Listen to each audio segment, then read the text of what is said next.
Many communities, like it or not, while vibrant colors bursting into the night sky make for a great spectacle, it can be traumatic for domestic pets.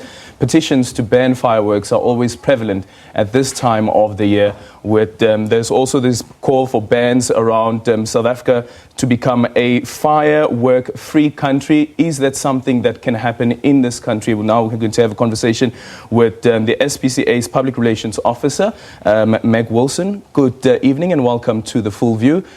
When we speak about a traumatic experience for pets, what exactly is it that we're talking about? Well, I think let's broaden the scope a little bit. It's not just domestic animals, it's our wildlife and farm animals as well that are traumatized by this noise. Animals have a more acute sense of hearing than humans do. So if it's a loud bang for us, you can guarantee that it's 5 times louder for dogs and even more loud for cats, just for an example. So it causes a lot of trauma. They don't understand what these fireworks are. They have no idea what they are, and then suddenly there's a war zone happening around them. So it's highly traumatizing for animals. But when we say it's traumatic, what is it that happens to the animal during that period? It would be the same as us as a human being stuck in the middle of gunfire.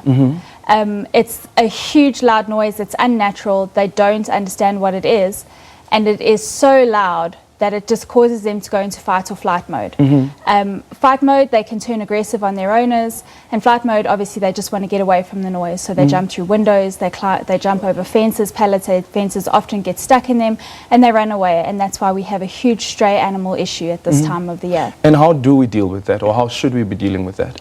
Well, first of all, domestic pet owners need to take responsibility for their pets and make sure that at this time of the year they're cared for properly, they're kept inside at night. If you can stay home with them, stay home with them. If you know that your animal is going to be traumatized by the noise, seek veterinary treatment from your local veterinarian. But we also need to be mindful of the wild animals that we can't help, that we can't medicate. Birds fly from their nests, leaving their babies behind, and then their babies have to fend for themselves and often starve to death. So the consumer also needs to be proactive in preventing this cruelty and rather stay away from fireworks altogether. Calling it cruelty?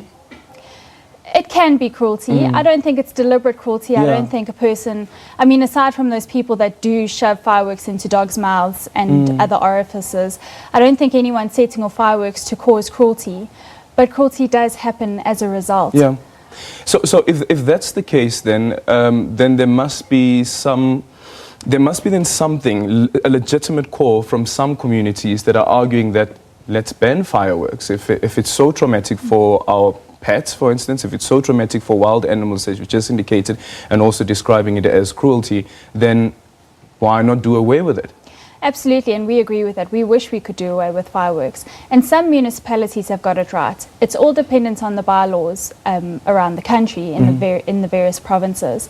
Plettenberg Bay have just banned fireworks, and they're doing a laser light show instead, which is amazing. And it's something that all municipalities should look at doing.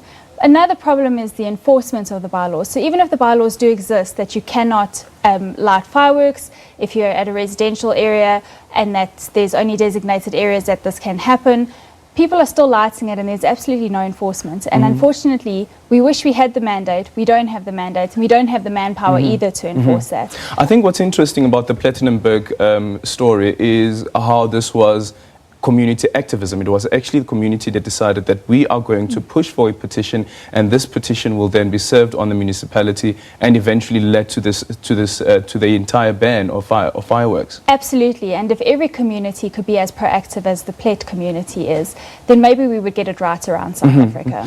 Let's speak about other municipalities. Where do you think some of these municipalities are failing? I'm not sure that it's a failure on the municipality more than it is that they just don't because have the bylaws are there, so certainly there must be someone who's failing to do something, and I know that it must be difficult as well to police every single household and how they use fireworks.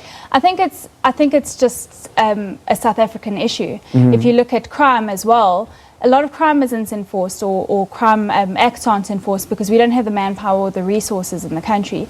So it's just this vicious cycle of lawlessness, and setting off a firework as opposed to murdering a person. You can understand why people think they can get away with it.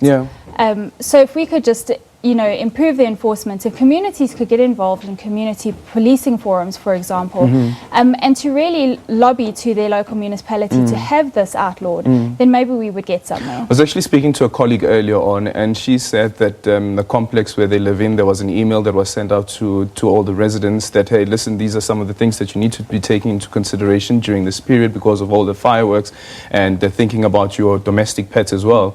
And you look at bigger communities, especially in townships, for instance, who is actually communicating such messages to them? Well, absolutely, and I think that's a big shortfall on our country as a whole, in general terms. I do know that SPCAs do go into rural and impoverished areas, and we try our best to educate. But whether or not we have enough impact, because we are also we don't have the resources to be everywhere all at once, and we have major cruelty issues in this country. We have, on a national level, we have huge cruelty. We can't even keep up with the work that we have. So we are trying our best, but it shouldn't be only left to the SPCA just because animals are involved. People are also traumatized by fireworks. People that suffer from anxiety and PTSD also go through the same thing. Is there a place that people can take their animals to? Free? I'm not sure about free, but the SPCAs definitely do assist with boarding, and then there are boarding facilities around the country as well. And then, of course, if there's any injured animal that needs attention, the SPCAs are there to assist. Okay, thank you so much, Meg Wilson. Really appreciate your time. The Public Relations Officer at the NSPCA. It's over to you, Tepiso. Thanks, Saldrin. So no alcohol will be allowed anywhere near Durban's